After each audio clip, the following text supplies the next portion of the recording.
నమస్తే, welcome to TV 786. మైనార్టీల సంక్షేమమే మా లక్ష్యం. ప్రముఖ కవి, తెలంగాణ ఉద్యమకారులు నందిని సిద్ధారెడ్డిని మర్యాదపూర్వకంగా కలిసిన తెలంగాణ జాగృతి అధ్యక్షురాలు కల్వకుంట్ల కవిత. సిద్దిపేట జిల్లా చింతమడకకు వెళ్తున్న అల్వాల్లోని సిద్ధారెడ్డి నివాసానికి వెళ్లిన కల్వకుంట్ల కవిత ఇటీవల కురిసిన భారీ వర్షాల నేపథ్యంలో ముంపుకు గురైన రామ్గోపాల్పేట్లోని పలు ప్రాంతాలలో మాజీ మంత్రులు హరీష్ రావు, తలసాని శ్రీనివాస్ యాదవ్లు పర్యటించారు. ఈ సందర్భంగా వరద బాధితులకు నిత్యావసర సరకులను అందజేశారు. వరద బాధితులకు సహాయం అందించడంలో కాంగ్రెస్ ప్రభుత్వం పూర్తిగా విఫలమైందని హరీష్ రావు ఆరోపించారు.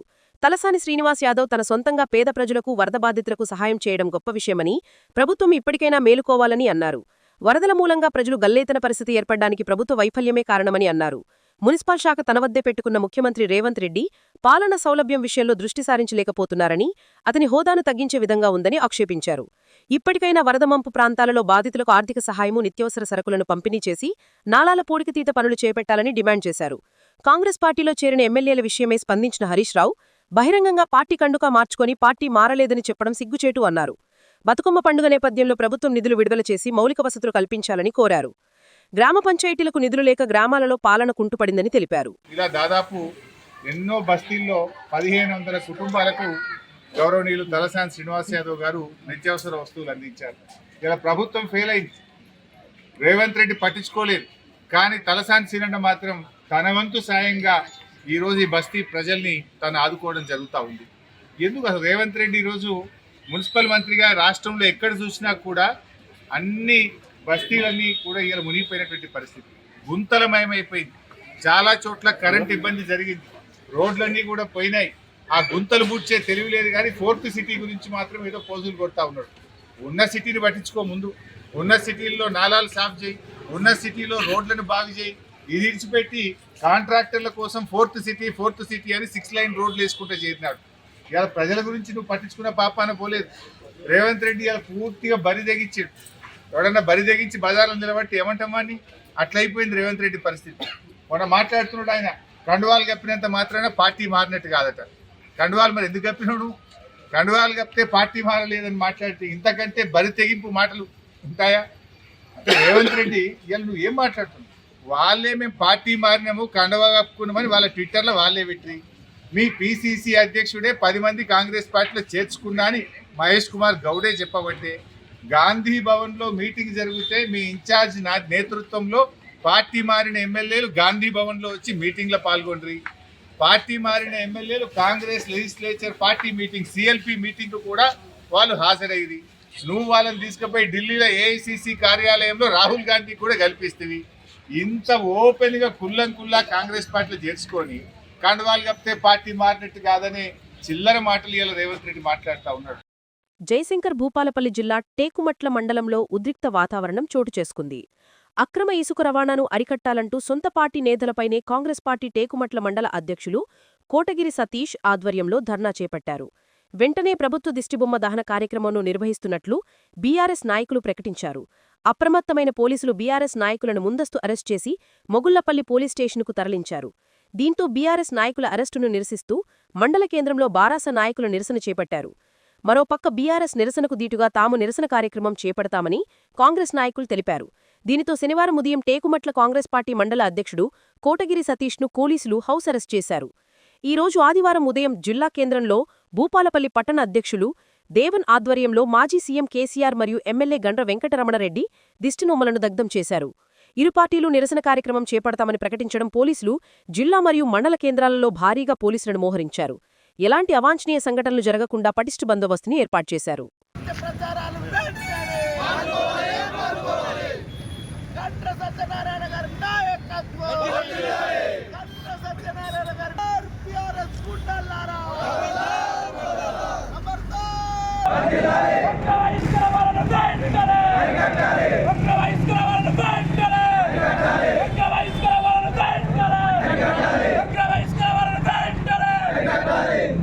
తెలంగాణలో పువ్వులను పూజించే సంప్రదాయ పండుగ బతుకమ్మ సంబరాలు కూకట్పల్లిలో ముందుగానే ప్రారంభమయ్యాయి. మహిళలందరూ తమ ఇంట వద్ద తీరొక్క పువ్వుతో పేర్చిన బతుకమ్మలను హనుమానాలయం వద్దకు తీసుకువచ్చి వేడుకలో పాల్గొన్నారు. బతుకమ్మ పాటలు పాడుతూ సంబరాలు చేసుకున్నారు.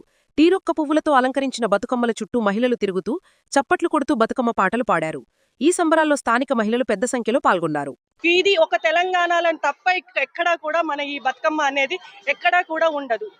మన కేసీఆర్ వచ్చిన తర్వాత ఈ బతుకమ్మకు విశిష్టత పెరిగి అంతటా కూడా వ్యాపించి ఇప్పుడు ఎక్కడ చూడు బతుకమ్మ అనగానే ప్రతి ఒక్కరు కూడా ముందుకొచ్చి బతుకమ్మ ఆడటము, పిల్లలు ముఖ్యంగా పిల్లలు ఒకప్పుడు అంతరించిపోతుంది అనుకున్న బతుకమ్మ ఇప్పుడు పిల్లల్లో ఉత్సాహం నింపింది.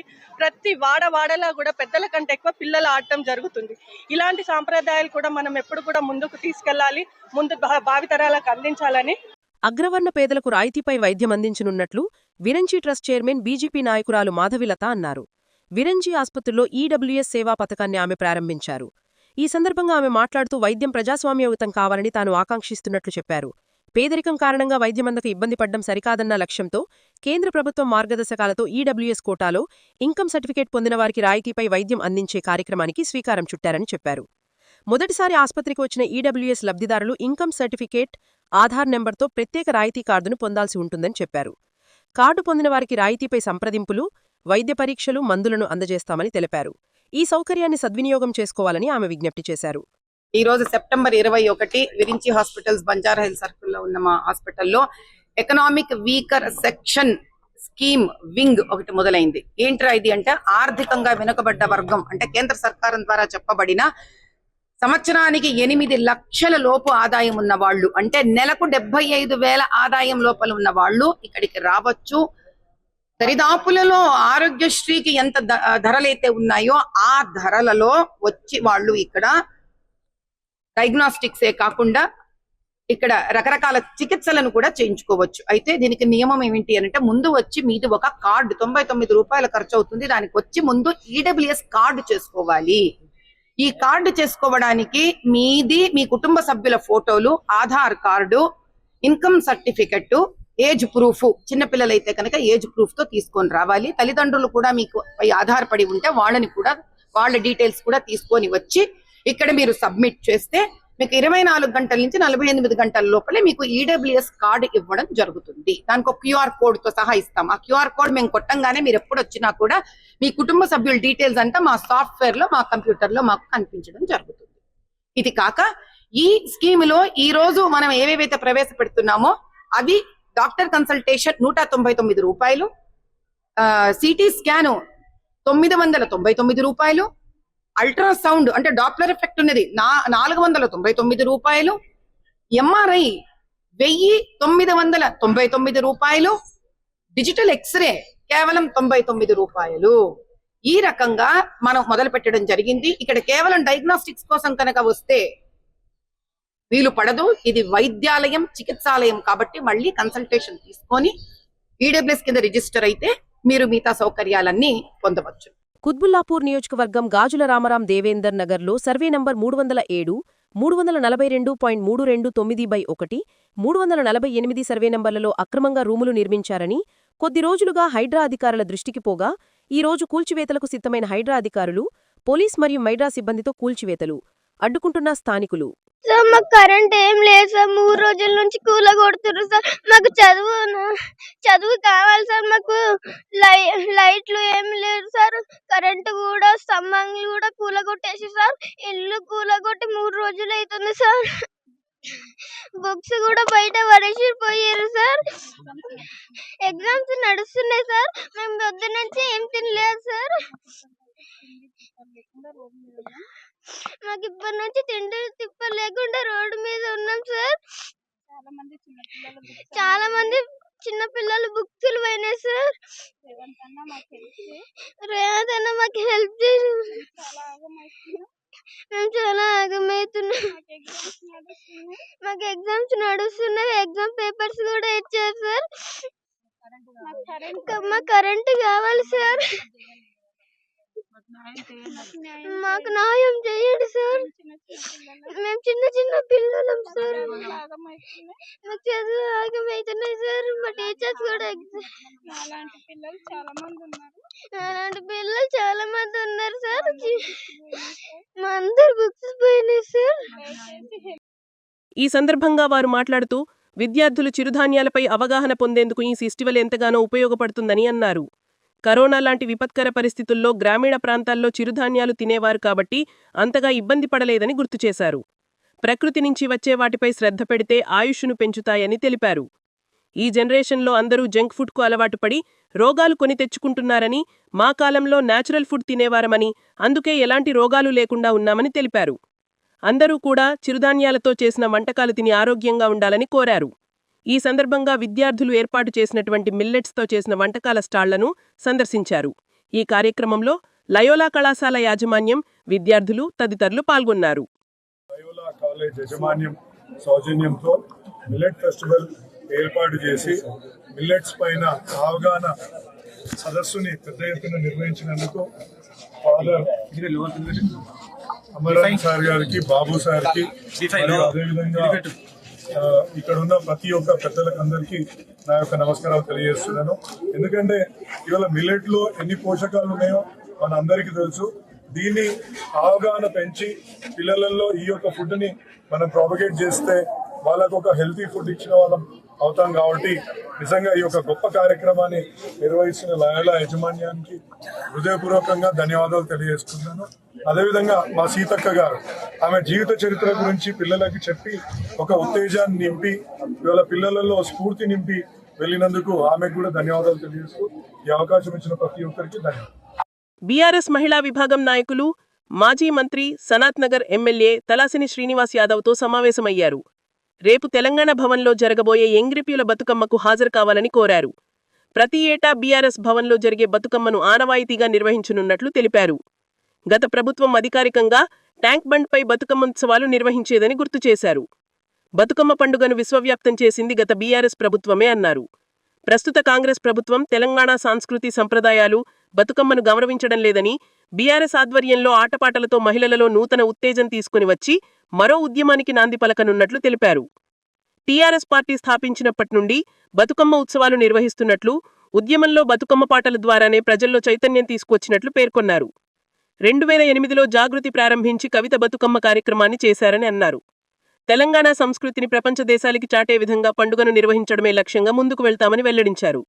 వాళ్ళమందరం కూడా ఇక్కడ బతుకమ్మ పండుగ చేసుకోవడానికి మరి అన్న ఆధ్వర్యంలో జరిపించాలని బీఆర్ఎస్ ఆధ్వర్యంలో అడగడానికి మేమందరం బీఆర్ఎస్ తరఫున ఇక్కడికి రావడం జరిగింది మహిళలు. మరి నాడు మన ప్రభుత్వ హయాంలో ఆడబిడ్డను ఎంతగా గౌరవించి కేసీఆర్ గారి పాలన జరిగింది. మరి బతుకమ్మ చీరలు ఇచ్చి బతుకమ్మ పండుగను జరిగింది కాబట్టి ఆ పాటలను కూడా మనం ప్లే చేసుకుంటూ ఉంటాం. కాబట్టి అది మనకు కూడా ఉపయోగపడుతుంది. అంటే రేపు ఏంటి ప్రజలను అవేర్ చేసినట్టు అవుతుంది, మహిళలను అవేర్ చేసినట్టు అవుతుంది. కాబట్టి మరి అన్నని ఏర్పాట్లు అయితే ప్రతి సంవత్సరం ఘనంగా చేస్తారు. ఈసారి మన కోసం చేస్తున్నారు కాబట్టి 24వ డేట్ నాడు పెద్ద ఎత్తున మీరు అందరూ కూడా తల్లి రావాలని చెప్పేసి ఒక ఆడబిడ్డలను మిమ్మల్ని అందరూ కూడా విజ్ఞప్తి చేస్తామని. జై తెలంగాణ. సంగారెడ్డి జిల్లా పటాన్చెరు మండలం ఇంద్రేశం శివారులో ఓ ప్రైవేట్ వెంచర్లో విద్యుదాఘాతానికి గురై 7 గేదెలు దుర్మరణం చెందాయి. ప్రైవేట్ వెంచర్లో రైతు కొమరయ్యకు చెందిన 7 పాడి గేదెలు మేత కోసం వెళ్లాయి. విద్యుత్ వైర్లు పూర్తిగా కిందకు వేలాడుతుండటంతో పలుమార్లు స్థానికులు విద్యుత్ అధికారులకు ఫిర్యాదు చేసినా పట్టించుకోలేదని వాపోతున్నారు. గేదెల పాలతో బతుకుతున్న కొమరయ్యను ప్రభుత్వం ఆదుకోవాలని స్థానికులు కోరుతున్నారు. వాటి విలువ సుమారు 10 లక్షలకు పైగానే ఉంటుందన్నారు. మాది ఇంద్రేశం గ్రామంలో ఇది బల్రు చనిపోయింది. అదేంది కరెంటు వల్ల, నిర్లక్ష్యం వల్ల. దానికి ప్రభుత్వం ఏం చేస్తుందో జర చేయండి. ఇంకొకటి ఏంటంటే బల్రు ఏదో మేస్తేందుకు వచ్చినప్పుడు మేసి వస్తే అనుకున్నాము తప్ప ఆడ కూసున్నాం మేము గింతే. ఇదేంది జాగల ఈ ఆన్ ది స్పాట్ ఈ వైర్లు మొత్తం కిందికి ఉండడం వల్ల ఏకదాం ఒకటి ఆయన చచ్చిపోయినాయి. 7 బల్రు మొత్తం చచ్చిపోయినాయి. దానికి పరిష్కారం జర ప్రభుత్వమే చూపించాలి. సత్తుపల్లి పట్టణంలో ఎమ్మెల్యే మట్టా రాగమై మహిళలకు కుట్టు మిషన్లు, ఇండ్ల మంజూరు పట్టాలు పంపిణీ చేశారు. రేవంతన్న భరోసా పథకం కింద 24 మంది క్రిస్టియన్ మహిళలకు ఉచిత కుట్టు మిషన్లు అందజేసి పలు వార్డుల్లోని 16 మంది లబ్ధిదారులకు ఇందిరమ్మ ఇండ్ల మంజూరు పట్టాలు పంపిణీ చేశారు. ఎమ్మెల్యే మాట్లాడుతూ ప్రజల కోసం నిజాయితీగా చిత్తశుద్ధితో కాంగ్రెస్ పార్టీ పనిచేస్తోందని, రాబోయే పలి ఎన్నికల్లో బీజేపీ, బీఆర్ఎస్ పార్టీలతో కాంగ్రెస్ పార్టీని బేరీజు చేసుకుని అభ్యర్థులను ప్రోత్సహించాలని అన్నారు. మహిళలకు పెద్దపీట వేసిన ఈ ఇందిరమ్మ ప్రభుత్వం మహిళల సొంత ఇంటి కల నెరవేరుస్తూ అండగా ఉందని, దసరా పండుగ కానుకగా మహిళలకు చీరలను అందిస్తున్నామన్నారు. ఇంత మంచి ప్రోగ్రామ్కి ఇక్కడ ఇంత చల్లని సాయంకాలం వేళ హాజరై ఇంత ఆనందంగా జరుపుకున్నందుకు అందరం కూడా చాలా సంతోషంగా ఉన్నాం ఈరోజు. అలాగే త్వరలో డ్వాక్రా మహిళలకు కూడా ఇంకొక శుభవార్త ఉంది. దసరా కానుకగా మళ్ళీ చీరలు పంపిణీ కూడా ఉంది, త్వరలో అది కూడా చేసుకుంటాం. అన్ని శుభవార్తలే మహిళలకి. మగవాళ్ళు ఏం బాధపడకండి, మీకు కొంచెం జేబులో ఖర్చు తగ్గింది, మీకు ఆ విధంగా మీకు అది ఇన్కమే కదా, వాళ్ళకి ఎంత ఉపయోగకరంగా ఉందా, మీకు డబ్బులు మిగులుతున్నాయండి మగవాళ్ళకి ఇండైరెక్ట్గా. కనుక మీరందరూ దయచేసి ఈ రాబోయే కాలంలో చాలా చాలా ఎన్నికలు వస్తున్నాయి. మరి ఎంపీటీసీలు, జెడ్పీటీసీలు, సర్పంచులు, వార్డ్ మెంబర్సు అన్నీ ఉన్నాయి. మరి ఇంకా మీరు ఏ ప్రభుత్వం అయితే మనకి నిజాయితీగా చిత్తశుద్ధితో పనిచేస్తుందో, ఇచ్చిన మాట ఇచ్చినట్టు నెరవేరుస్తూ వస్తుందో మీ అందరికీ తెలుస్తుంది. అయినా సరే బీఆర్ఎస్ కానీ బీజేపీ కానీ వాళ్ళు మరి బజార్లలోకి వచ్చి ఏదో ఒక విమర్శలు చేస్తూ అబద్ధ ప్రచారాలు చేస్తున్నారు. దయచేసి మీరు బేరీజు వేసుకోండి. ఒక్కొక్క కుటుంబానికి కనీసం 2 నుంచి 3 పథకాలు ఇప్పుడు అమల్లోకి వచ్చినాయి. మనకి అందరికీ రేషన్ కార్డులు వచ్చినాయి. ఇప్పుడు కొత్త మెంబర్స్ యాడ్ అయ్యారా? సన్నబియ్యం వస్తుందా? మరి ఒక్కొక్క కుటుంబానికి మనకి నేను లెక్క చూస్తేనే 5 నుంచి 6 వేలు మిగులుతుంది నెలకి. మరి ఇంత కరెంటు బిల్లు ఫ్రీ ఇవన్నీ కూడా ఉన్నాయి.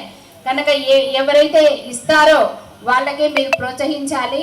అబద్ధ ప్రచారాలు నమ్మొద్దు, విష ప్రచారాలు నమ్మొద్దు. ఖచ్చితంగా కాంగ్రెస్ అంటేనే ఇందిరమ్మ రాజ్యం. ఈరోజు ఏ ఊరు వెళ్ళినా కూడా 20 నుంచి 30 ఇళ్ళు మనం సోమాజిగూడ హెచ్పీ పెట్రోల్ పంప్ అవుట్లెట్లో పెట్రోల్లో నీళ్లు కలిసిపోయాయి. పెట్రోల్ పోయించుకున్న వాహనదారుల వాహనాలు మొరాయించడంతో పెట్రోల్ బంకుకు క్యూ కట్టారు. ఈ విషయంలో వాహనదారులు పెట్రోల్ బంక్ యాజమాన్యాన్ని ప్రశ్నిద్దామనుకుంటే ఆ బంక్ అవుట్లెట్ కావడంతో పై స్థాయిలో ఎవరూ అందుబాటులో లేకపోవడంతో తీవ్రమైన ఆవేదన వ్యక్తం చేస్తున్నారు. మేనేజర్ స్థాయిలో ఉన్న వ్యక్తితో మాట్లాడించడం మీద పెదవి విరుచుతున్న వాహనదారులు. పెట్రోల్ బంక్లో ఉన్న మేనేజర్ స్థాయిలో ఉన్న వ్యక్తితో మాట్లాడగా వాహనాలకు కావాల్సిన సర్వీసింగ్ను మాత్రమే తాము ఇవ్వగలుగుతామని, భవిష్యత్తులో వాహనాలలోని ఇంజన్లు మొరాయిస్తే దానికి తమ బాధ్యత ఉండదు అని చెప్పడంతో తీవ్ర అసంతృప్తికి గురైన వాహనదారులు. పెట్రోల్లో నీళ్లు ఎలా వచ్చాయని అడిగిన వాహనదారులకు తీవ్ర వర్షపాతంతో పెట్రోల్ ట్యాంకుల్లో నీరు చేరాయని సమాధానమిస్తున్న సిబ్బంది. సంతృప్తి చెందని వాహనదారులు దీనిపై చట్టపరమైన చర్యలకు ఉపక్రమించవలసిందిగా అధికారులకు విజ్ఞప్తి చేస్తున్నారు. నేటి నుండి తెలుగు రాష్ట్రాల్లో దసరా సెలవులు ప్రారంభం.